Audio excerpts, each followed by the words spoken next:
Pour la 7e édition du Salon du Livre Ado, on trouve cette année 10 auteurs et une illustratrice, avec un parrain qui chapeaute cette édition, qui est Xavier Laurent Petit, et qui est venu avec son illustratrice Amandine Delaunay. Chaque auteur propose aussi un atelier, où il peut vraiment les approcher de près.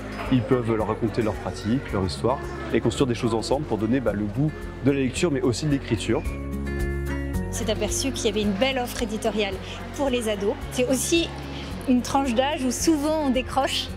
On est attiré par les écrans et donc il faut proposer une alternative et comme ça fait un bel équilibre si on peut choisir des livres qui nous plaisent bien.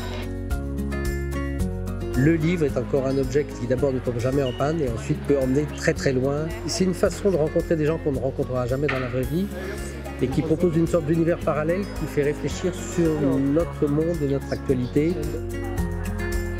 C'est un moment fort pour la politique culturelle de la ville. On leur apprend à découvrir des auteurs qui écrivent pour eux, donc qui rendent leurs bouquins attractifs, et pour leur permettre d'exercer leur imagination. Et donc c'est vraiment un élément éducatif majeur. On y met beaucoup de moyens à travers notre médiathèque. On a beaucoup d'activités dans les écoles. Et puis on soutient des associations comme Lire et Faire Lire qui viennent accompagner des enfants. C'est un vrai enjeu de société. C'est pour ça qu'on va continuer à investir fortement dessus. Très content, ravi d'avoir été sélectionné déjà dans un premier temps et puis surtout que les enfants aient voté pour mon livre, donc c'est une vraie fierté.